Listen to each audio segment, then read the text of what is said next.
What up, it's your boy T-Bear here on the reaction. I'm still recovering from that top 100 NBA dunks of the decade. Them videos off the chain. So, just to get this out the way, in case I don't have time to do other videos, I had to get the main ones out the way, which was the 2019 wrap up and NBA best dunks of the decade. So this one is a special New Year's Eve, New Year's Day kill count. This is Dead Meat with the New Year's Evil kill count. The movie came out in 1980. It's one of them special holiday ones I always like to do. So without further ado, and I still got y'all on the kill counts I asked for on my community. I ain't forget about y'all. Just trying to get that out the way, and then after this, in case something I really want to watch comes up, I'm gonna go to the ones I asked y'all for. So other than that, let's get into this kill count for New Year's Evil. Let's get it. And this will be still a time to look away. You know, the last few had not been enough to make me look away. Well, no, almost did with the wash out. You better watch out. I had a couple ones almost went there. Welcome to the Kill Count, where we tally up the victims in all our favorite horror movies. I'm James A. Janice, and today we're looking at New Year's Evil, a slasher from 1980 that's probably the least known movie I've ever covered on this channel. But hey, it's a New Year's horror movie, so why the hell not? Speaking of which, if you're wondering why I'm wearing a suit, I always wear a suit on New Year's. You gotta put your best foot forward, baby. New Year's Evil follows a punk rock radio personality as she hosts a New Year's countdown in Los Angeles. A killer torments her with threatening phone calls as he murders a new victim every hour leading up to midnight. Most of the movie is your standard slasher fare, but it does have a lot of early punk rock music if you're into that, and an expansive use of Los Angeles that's fun to watch if you know the city. But the main reason we all watch slashers is for the kills, so let's start counting them up. Alright, let's get it. Down to the end of the year. The movie begins with Diane Sullivan, better known to her fans as Blaze, as she's getting made up like a Thundercat. Her agent Ernie is rushing her since she's got a show to host, but she's got some Wolf of Wall Street advice for him. Drop a load and relax, huh? She calls her friend Yvonne to ask if she's heard from her husband Richard, but Yvonne says he sounded pretty loaded and probably wouldn't make it to her show tonight. As Yvonne is getting ready for the big night, someone opens her door. Should have put that sign on the outside of the door, Yvonne. She doesn't know. Why you gotta be the black person first? By the dripping faucet in the bathtub. When she goes to turn it off, she's pulled behind the shower curtain by a man with a knife, fulfilling the stereotype of the black character being the first. Yes! Why the black ones gotta be the first one to go? The opening credits play over an early song called New Year's Evil, which you should look up and listen to so you can understand what we're dealing with here. Let's see if I can play a clip short enough to not get flagged for copyright.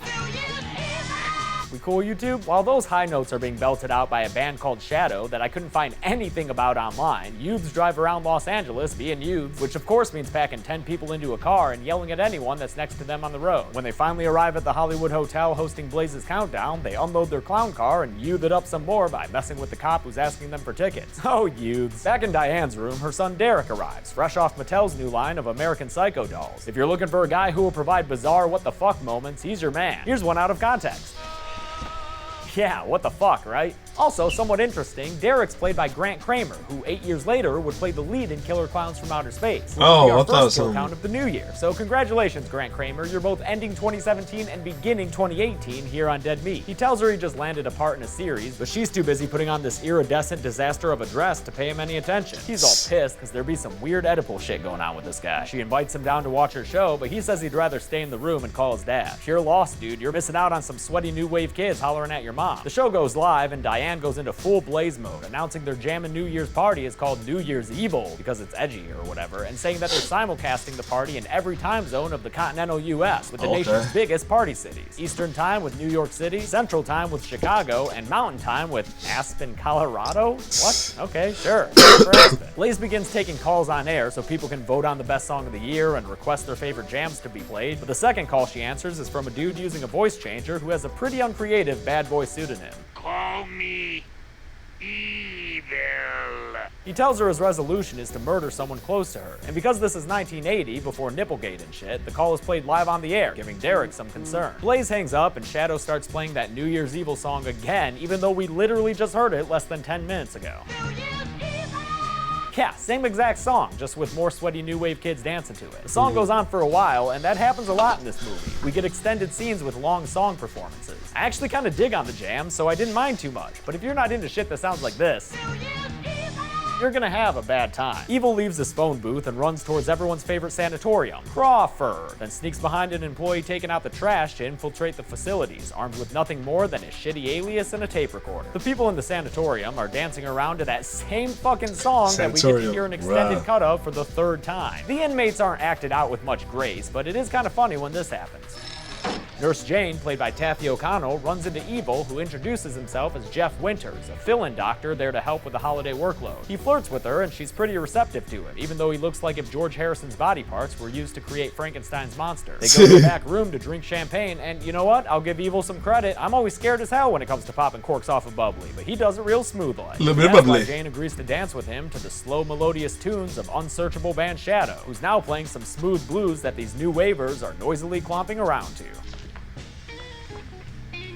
Really? Backstage, Ernie introduces Diane to two cops, and Lieutenant Clayton wastes no time victim blaming. Frankly, if you'll excuse my saying so, you got to expect that from the type of audience you appeal to. Then he tells her the usual shit about keeping the creep on the line long enough to get a trace on him, yada yada hashtag cop stuff. Diane calls Derek up in her room, even though I don't think Clayton meant keep that creep on the line long enough, and asks him if Yvonne has shown up yet. Derek says he hasn't heard from Yvonne or his father, who he's been trying to reach, then says he has to tell his mom something important, but she hangs up before he can deliver the news. What's the important thing, dude? That you've got a boner for your mom, or that you're taking 3 nondescript pills that'll have no bearing on this plot whatsoever? At the hospital, they have the New Year's celebration on TV as the countdown to midnight on the East Coast begins. Evil has advanced to the motorboating stage of his relationship with Nurse Jane, and as Times Square reaches the last 10 seconds to midnight, Evil starts recording on his cassette player and whips out a switchblade. Right as the countdown reaches midnight, he brings the knife multiple times as the murder is intercut with inmates blowing noisemakers. Very similar editing to Barb's kill in Black Christmas. Nurse Jane's body is discovered a little later with all its stab wounds. Shadow kicks off another extended jam sesh that gets a mosh pit going, or as I like to call it, a push party. And when they're done thrashing around, Blaze gets another call from her favorite robotic sex hotline operator. This is evil. He tells her he's made his first kill right on schedule, then plays back the tape for her to prove he's serious, despite his stupid sounding voice. And you know what? Even though he's an unhinged murderer, Evil may not be the most fucked up dude in this movie, because Derek gives him a pretty good run for his money. Exhibit A, him gnawing at some red pantyhose and monologuing into the mirror. I think I have a mental disorder. Oh, I don't know, man. What makes you say that? Oh, probably sticking a pin through your ear, huh? Now what do you think? I think you look dumb. Derek's probably all messed up because his mommy won't give him the loving he wants, so he sits there and tears apart the roses he brought for her while he watches her dance around and adjust her bra strap. Can't tell who looks dumber here, Derek or the Shadow band member smiling into the camera with a big strand of spit across. Ew. That sucks, dude. Evil uses some spirit gum to apply a high-quality fake mustache to himself and strolls his debonair ass into a disco bar because this movie is a nice little time capsule of the year 1980. He picks up Sally, a blonde with a baby voice, by name-dropping Eric Estrada, because he knows the ladies drop their panties over chips. Back at Blaze's Rockin' New Year's Eve, Shadow's out and Made in Japan is in, another band all but lost to obscurity over the past 37 years. Their music is a little more new wave / punkish, with a highbrow catalog that includes such gems as Dumb Blondes. Yep, and again, I just gotta reiterate that these song performances play out for a long time in this movie. Watching New Year's Evil is like having your horror movie interrupted by 90s era VH1 every 5 minutes. He spoils Evil's plans by insisting on bringing her friend Lisa along for safety. You're tearing Evil's plans apart, Lisa! He tries to adapt and go along with it, so he gets treated to a charming lesson about the benefits of transcendental meditation. I stopped biting my nails. Lisa got rid of her nervous diarrhea. Sally, please. But Evil is way too fidgety to care about Lisa's watery diarrhea. It's almost midnight Central Time, and he's got some killing to do. Evil pulls into a liquor store and sends Lisa inside to take care of her watery diarrhea and also buy some champagne, which gives us the most stilted transaction scene I've ever witnessed in a movie. Thank you. And Happy New Year.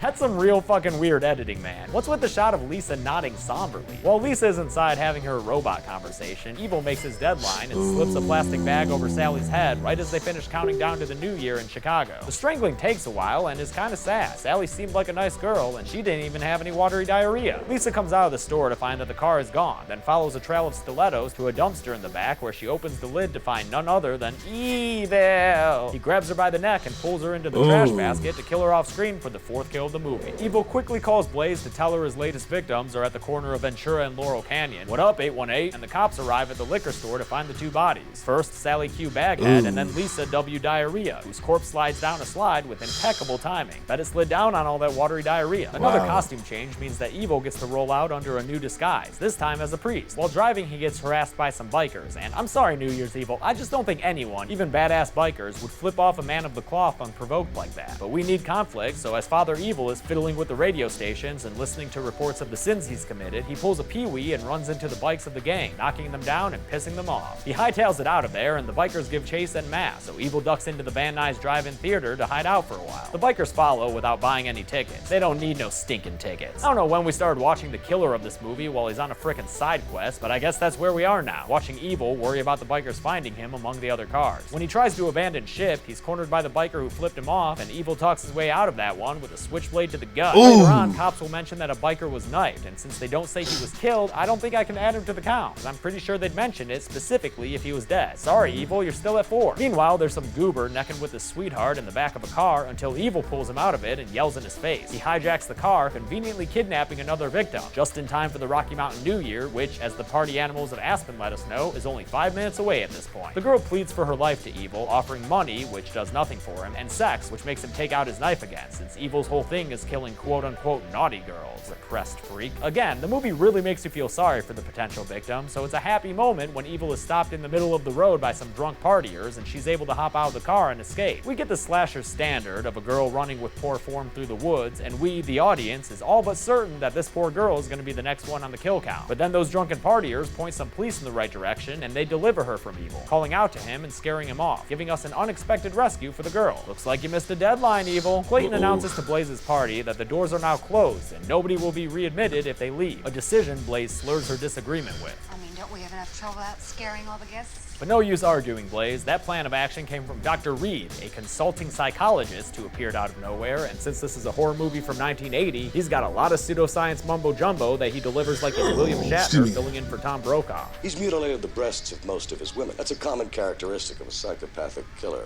who has a mother fixation. Then, to weird it up even more, we've got Derek creeping around backstage, looking like a serial killer who's obsessed with Devo. I don't know what's going on with that dude, but I am here for it. Evil arrives at the party and oversees that the police aren't letting anyone in, so he starts devising a master plan to infiltrate the premises. I bet it will involve some cool Mission Impossible style gadgets and a whole Ocean's 11 type plan with, oh no, it's a brick, just a brick to the head of this police officer. Yeah, I guess that works too. By the way, I also wanted to count this guy as a kill, but later he's reportedly found knocked cold by other cops. They just found one of my guys knocked cold down in the garage. Learn to follow through, Evil. Still at 4. Evil puts on the dude's cop uniform and walks right the fuck in, since apparently the other cop there doesn't know the people he's working with. That's why you don't skip out on company picnics, dude. Get to know your coworkers. This other cop, Sergeant Green, accompanies Blaze to her room where he almost opens fire on Derek, who's lying on the bed, probably thinking naughty things about his mom. She apologizes for almost getting him shot. Derek, I'm sorry. I forgot you were here. Haven't you always? Oh, I guess that's why they call you Blaze, because you just got burned. Derek huffs and puffs his way out of there, and instead of chasing after her son, Diane just asks Green to step outside so she can change into her next horrid outfit for the show. While she's getting ready, Evil pops out of the bathroom in a bleached out Stan Laurel mask that, try as I might, I could not find for sale online. He scares her in the mirror, but when he takes off the mask, the big twist is revealed. Richard, you scared me.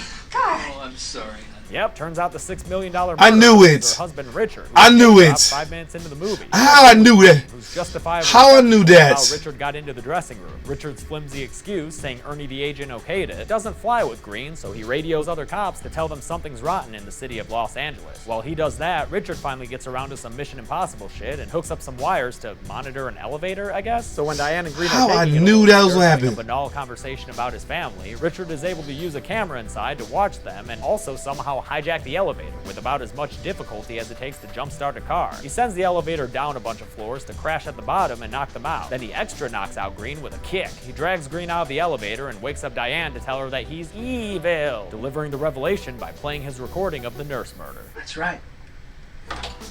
I'm evil. Pretty matter-of-fact delivery there, which is fine. But what's not fine is the most boring final act conversation I've ever had to watch in a slasher. Richard talks about his motivation, which is basically just, misogyny. Ladies are not very nice people. They are manipulative And deceitful immoral and very, very selfish. Ugh. His whiny little diatribe goes on for almost an entire 5 minutes, and if you don't think that's a long time, then just think about how many videos you've stopped watching on YouTube 1 minute in because it was boring bullshit. Also, thank you for watching my long-ass videos. Richard holds Diane at knife point and then ties her up with a chain attached to the bottom of the elevator. Then he delivers a one-liner that he probably practiced a whole bunch of times in front of a mirror. Enjoy your going away party and get smashed. Cool, dude. He gets back to his wires and starts the elevator so he can send Diane all the way up and all the way down. When she gets to the top, Diane sees Yvonne's body because remember, she was sort of a not really. Then some more hot wiring sends Diane back down. But what's that sound, Richard? Could it be the cops finally catching on? It is! Clayton and the other cops run in and they all have a lame-ass shootout. Their stray bullets happen to hit Richard's electronical doodads, which happen to stop the murder elevator. So great, that worked out, I guess. Richard books it up the stairs and the cops give chase until Richard is all the way up on the roof where he dons his goofy mask again. Looks like the jig is up, homie. Nothing left to do, huh? Die to sleep. No more. Well, except, I guess, to quote Hamlet and jump off the fucking building. Yep, Richard kills himself. And oh, shit. Flat. He's just falling, and then he's lying there dead. A crowd gathering around, because who doesn't want to look at a dead body? Derek definitely does. He takes the mask off his dead dad and cuddles up next to the corpse until a cop pulls him off. Diane is carted out on a stretcher into an ambulance, and the paramedic in the back tells the driver to get going. But turns out the driver is Derek in his dad's mask, and on the floor of the passenger seat is the final victim of the movie, a paramedic murdered in an unknown way by Derek. And who would have guessed? He always seemed like such a well-adjusted boy. And thus concludes our final film of 2017 on this channel. Weird one. Don't click away yet, all you New Year's babies, because you know we've got some numbers to do. I hate keep downplaying the movie series, but it was the worst movie series. I'm still regretting never watching this series, but I did it for y'all. But it's better than the Silent Night, Deadly Night series, minus the first one. Well, including the first one, but minus the remake. We knew, yeah! Well, this was actually pretty good. Only 6 people died in New Year's Evil, meaning this is the way our year ends. Not with a bang, but a whimper. The victims consisted of 4 women and 2 men, giving us our 4th movie in a row with more female victims. Interesting.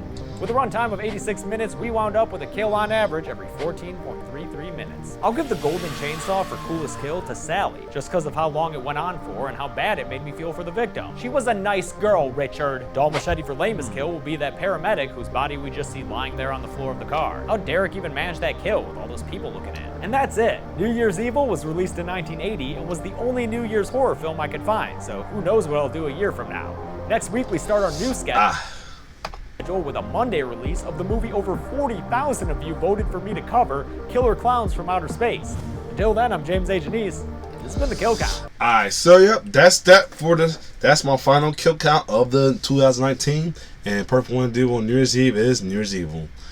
I mean, this was actually like a classic, typical slasher. Know what I mean? Wasn't cheesy, but it was interesting. Not like weird a little bit at the moment, but it was actually kind of interesting though. Other than that, if you like my reaction, like, share, subscribe on my YouTube channel. It's your boy T-Bear signing off. Well, love.